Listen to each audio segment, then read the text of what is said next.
guys, and welcome to Trucking Along with Kearsey. That's me, your positive voice in trucking. I had to take my 30-minute break. We are in a rest area on the Utah-Nevada border, and Maureen's going to get to drive over Donner Pass, like on the next shift. Woohoo for her. But I get a lot of questions about people who are nervous trying to make the decision, do they want to come into trucking or not? It's a huge decision, and they're afraid they're going to, quit their jobs and won't be able to find it, or can't complete training, or they're going to totally hate the road. And they want my advice. And well, I can't make that decision for you, but I can tell you the things that pushed me into deciding that I really needed to make a change in my life. And today is November 30th, which is my sister's birthday, Rhonda. And I think Rhonda's death on New Year's Day of 2011 was the starting point of where I decided that my life wasn't where I wanted it to be. I became extremely depressed. And she was 47, and I just felt like, wow, life is short, and we got to do everything now that we want, or, it's going to just disappear one day. You just never know when you're going to pass, when your time comes. And I don't want regrets in my life. So, a month after she passed, I went and ordered a Mustang GT. It was beautiful. I loved it. It was like almost $50,000 by the time I put all the options on it. And, I went and got my name on my license plates, and it took 3 months for the car to come in. And I was so excited. It was gorgeous. But I thought it was going to make me happy, and it didn't. And there were a lot of things that went on that year that just, I sank deeper and deeper into depression about my sister dying.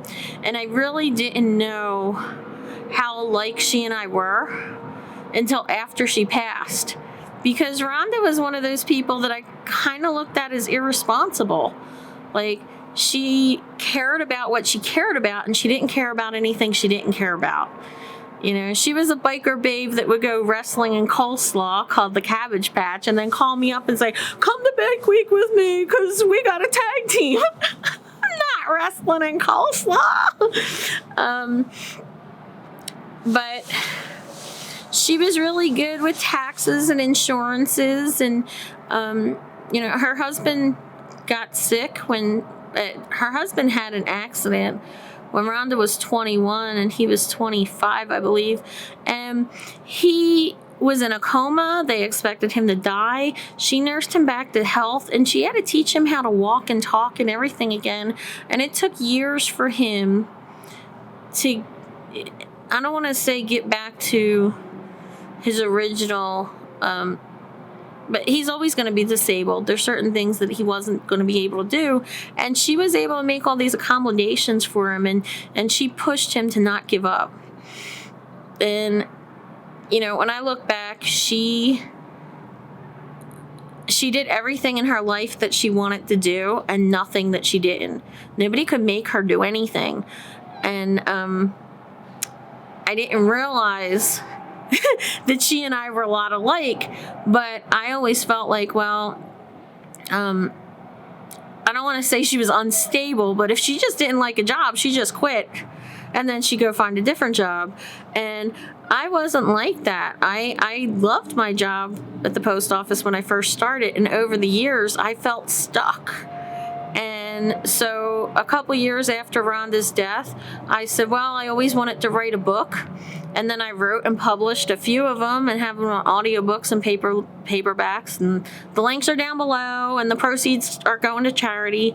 But I still, even after writing the books, I felt accomplished in, oh, wow, I wrote a really good book called Zodiac Lives. And I was fine with that. It kind of like cut back the urge to write anymore. But I still wasn't happy. And then a friend of mine by the name of Jonathan West, he had a stroke and he died. It was somebody that I worked with at the post office for a very long time. And one day, Sheila Nottingham from the post office, she and I were talking, and she was saying that she works all the overtime she possibly can because she feels stuck. And she's putting her daughter through nursing school. And that she works and makes as much money as she can to do that because in her actual conversation with her daughter, she said, I don't want you to ever feel stuck the way I do. That 20 years of working for the United States Postal Service, you know, she just felt stuck. And as crazy as this sounds, after this conversation with Sheila, and I realized I'm not married, I don't have any kids, I'm not really stuck. And I just walked out. I walked out, and a friend of mine had said to me, well, go to Prime. My best friend used to train there. It's a good company. Stay the year, get your CDL, stay the year, get your experience, and then come home local. And it was a big risk. It was a really big risk. I really didn't know what I was going to do. I knew that I would get approved because I didn't have any tickets or criminal past. I had a great employment history with the post office. I've been there, you know, since the early 90s. So it wasn't a matter of, you know, background problems or anything. It was more of, wow, can I do this? But my brother laughs at me because he says that when I get something in my head and I decide to do it, I do it. And I usually go all out, you know. So when I first came to Prime and I decided, yeah, I'm going to stay at this company, my brother laughed and he's like, oh, well, one of these days you're going to be in management. You'll be running the training department, or you'll be running the dispatch department or something. And I'm the type of person that if I put my mind to it, I absolutely could. But I realize that I do what I want to do. So people will say to me, oh, you should have been a lawyer, you should have been a politician, you should have been this, I should have been that. But the truth of the matter is, if I wanted any of those things, I would have done it. And maybe part of my issue was that I really didn't know what I really wanted for long term. But I don't have any regrets. And the only advice that I could really give to somebody who's trying to decide, do they want to really make this life change? Do they really want to risk everything? My question to you is this: can you live with the regret of not trying? Are you the type of person that you'd be more upset, you know, I would regret not trying over trying and failing. But I know there are other people that they just fear failure so badly, so much, that they couldn't even attempt to do this.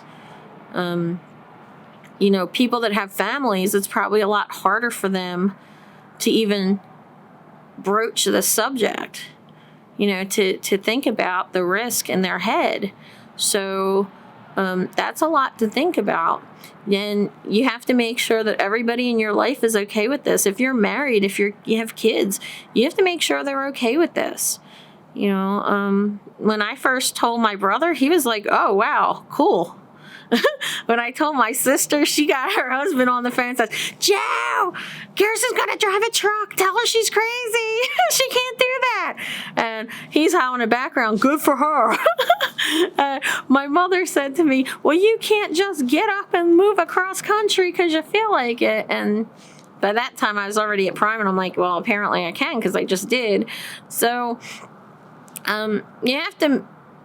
you may not get all the support that you want from your family.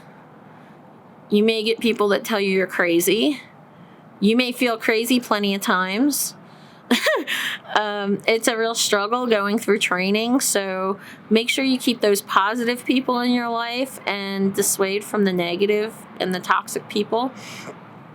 And Today's November 30th, which is my sister Rhonda's birthday. So for the month of November, all proceeds from this channel, which has been averaging about 210 somewhere in there per month, I'm gonna match with my own money anything that you guys are raising in November.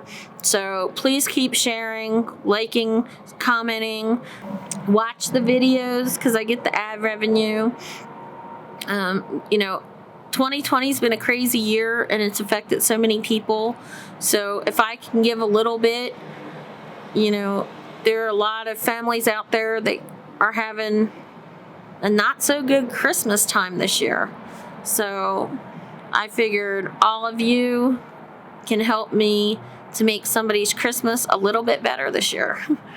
And I want to make the donation in my sister's name. She's a little crazy, a little wild, good heart, and beautiful. So if you're thinking about coming out here, make sure you really consider everything. Make sure you get information from the right people, because I see so many YouTubers that I just laugh at some of the things that they say, and it's like, well, you're not making these videos for truckers, because anybody out here would laugh at you and call you an impotent joke. So certain people make videos for non-truckers. So you have to decide, are you a dreamer or are you a doer?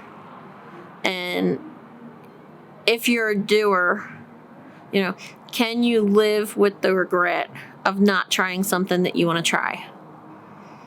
And can you make the commitment to really give it your all for at least a year? And the reason I say year is because you don't really get a good handle of this job and the time management for a year. That's the truth. And if you go lease, you're adding on a bunch of responsibility that you have to learn so much at the same time. So like, comment, subscribe, ring the notification bell, and I hope to see you out here trucking along. And if you do decide to come out here, I will still be here, so comment or email me and I will help you the best I can, whether you're at Prime or not. And I hope to see you out here trucking along. Bye.